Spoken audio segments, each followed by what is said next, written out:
بردش دیگه رینگ بوکس شد چشم نذاشته میام میگه سوک سوک دا فاش قشنن از آخاراش قشنن ولی باز زمان میکنیماش مگه نه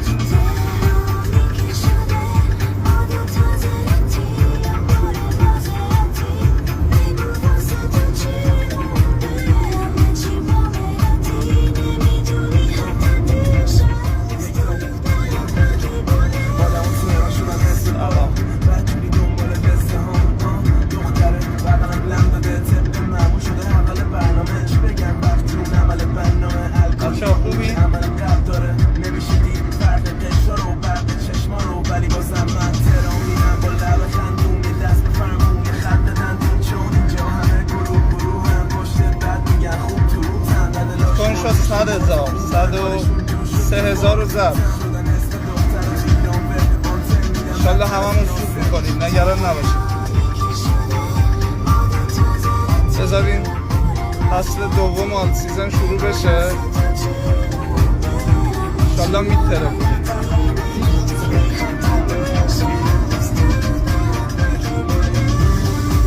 منتظر رشد حداقل 5 برابری یه سری از آلت کوینا باشید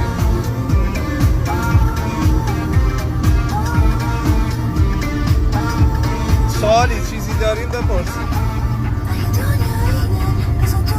جواب میدم ولی خستم حالا رسیدم تهران بریم ببینیم بریم پای چارت ببینیم چه خبره خود استراحت کنم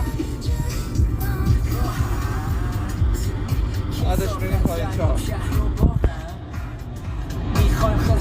حالا بهتون میگم مونرو رو داشته باشین مونرو احتمالاً بپره حالا فعلا بیت یه نوسان داده و اکثر آلت کوینام زیر مقاومت‌های روانی هستن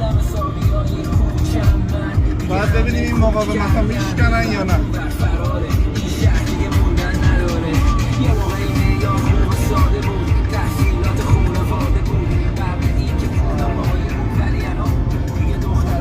ریپل و اتریوم و بیت به نظر من ریپل حرکت خوبی میزنه حالا من خودم هولدرشم فعلا نفروختم یه $6 میبینه یه $10 هم احتمالا ببینه حالا میگم بستگی به حرکت بیت داره که آیا ریزش میزنه از اینجا یا خیر اگر ریزش بزنه احتمالا بازار یه ریزش 30-40% رو تجربه کنه و بعد دوباره میایم ATH میزنیم جای نگرانی نیست ولی اگر بیت کوین همینجا رنج بزنه و آلت کوین ها این مقاومت های اصلیشون رو بشکنن پرقدرت بشکنن احتمالا دوباره وارد آلت سیزن میشه حالا باید ببینیم چه اتفاقی میفته دیگه از این محدودات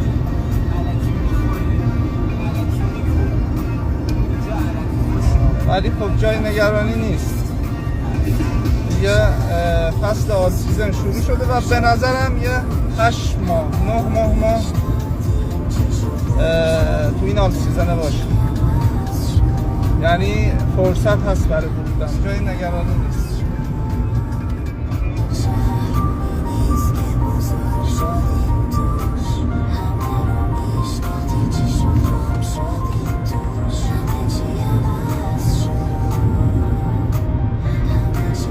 از مونرو رو داشته باشین حواستون باشه به مونرو 190 شکسته اگه بیت تثبیت بده میتونه تا حوالی 250 اینا بیاد تو موج اولش ولی خب تارگتش رو زدم دیگه 360 بکنم تارگت اولش 360 تا 360 من نمیفروشم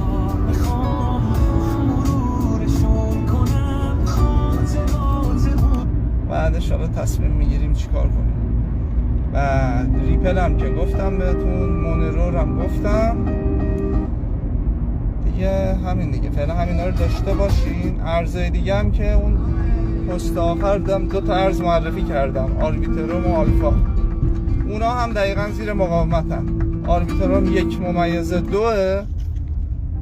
آره 1.2 بود بعد آلفا هم 0.14 یعنی این دوتا مقاومت رو بشکنن اینا سودشون شروع میشه و تارگتشون هم که تارگت 10 برابری دیگه میرسن. بچه ها نگران نباشید، تا نهایتا چند ماه آینده ما این تارگت ها رو میبینیم و انشالله یه سود خوبی به جیب میزنیم.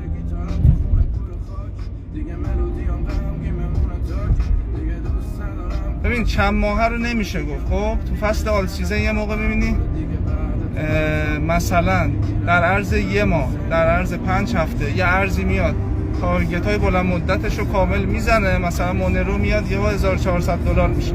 یه ما ببینی نه مثلا 5-6 ماه طول میکشه. ولی خب آل سیزن یه خاصیتی داره که طی 5 ماه طی 5 هفته 6 هفته میبینیم بعضا ارزایی بودن که اومدن حداقل 15 برابر شدن. حداقل سبک تحلیلیمو ببین چیزیه که باید کشف کنی دیگه. خب من نزدیک 7 سال من تو بازار کریپتو هستم. خب اینو به صورت تجربی حالا خودم کسب کردم و این تجربه‌مو فعلا به کسی نمیگم.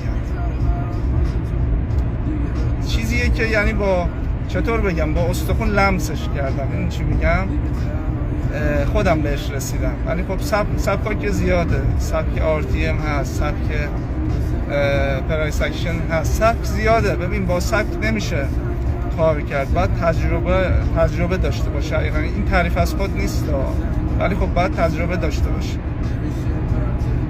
من مثلا فارکس هم کار کردم ولی به اندازه کریپتو شیرین نبوده برام.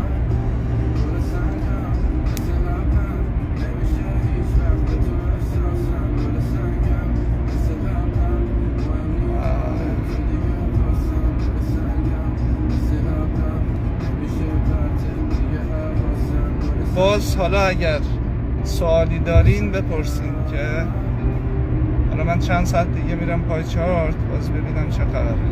تازه رسیدم تهران، هواپیما بودیم خسته شد.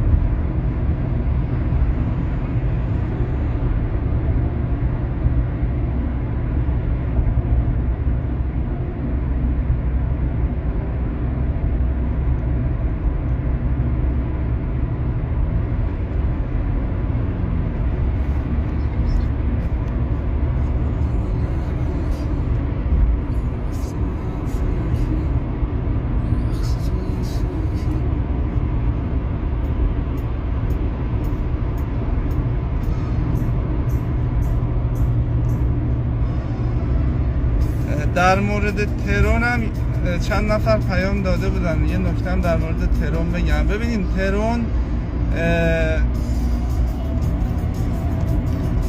یه مقاومت قوی داره 0.40 تا 45 که حالا من اون شب هم اعلام کردم که پله اول فروش رو زدم. فکر نکنم به این زودی ها بخواد حالا این محدوده رو بشکنه، چون یه محدوده خیلی قویه. یه محدوده خیلی قویه، زمان میبره. حالا اینو من میشکنه ولی ممکنه خب شاید چند هفته طول بکشه. ولی خب هر اصلاحی زد به پایین به نظر من فرصت خریده. مارکت اگر اصلاحی داشت، اصلاح 30-40% داشت، حتما میتونی یه پله اضافه کنی. ولی خب ارزهای دیگه هستن که حرکت نکردن، موقعیتشون بهتره، میتونین اون ارزا رو بگیرید. ریپل هم ترون هم تارگت دومش میره رو 1.5 دلار، 1.3 دلار. من اینجاها اومد فروش میزنم دیگه. پتانسیل ببین آربیتروم خوبه. اگه اتریوم شروع به حرکت کنه آربیتروم هم حرکت میکنه. آربیتروم ارز خوبیه، من خودم هولدرشم. مونرو هم هولدرش هستم. مونرو هم به نظر من یه حرکت خوب مثل استلار، مثل ریپل میزنه در راه. حالا نمیگم کیشو نمیشه گفت، ولی خب به این زودی اگه آل سیزن همینطور پایدار باشه و پیت اصلاح نزنه، مونرو هم یهو دیدین با چند تا کندل تو یه روز تو چند روز اومد و حتی به تارگت 365 دلار رسید. آلفا هم باید 14 رو بشکنه. 3,14 رو بشکنه اینم رشد میکنه. ولی خب اصلاح هم بدن، ما نقطه‌هاشون رو دادیم دیگه، خیالمون راحته. هم آلفا هم آربیتورو چه مارکت اصلاح بده، ما نقطه ورود دادیم، پله‌ای ورود میکنیم، چه مقاومت‌هاشون رو بشکنن باز هم ما پله‌ای ورود میکنیم، جای نگرانی نیست. خب بچه‌ها من باید برم دیگه، یه خورده استراحت کنم، بعداً صحبت کنم.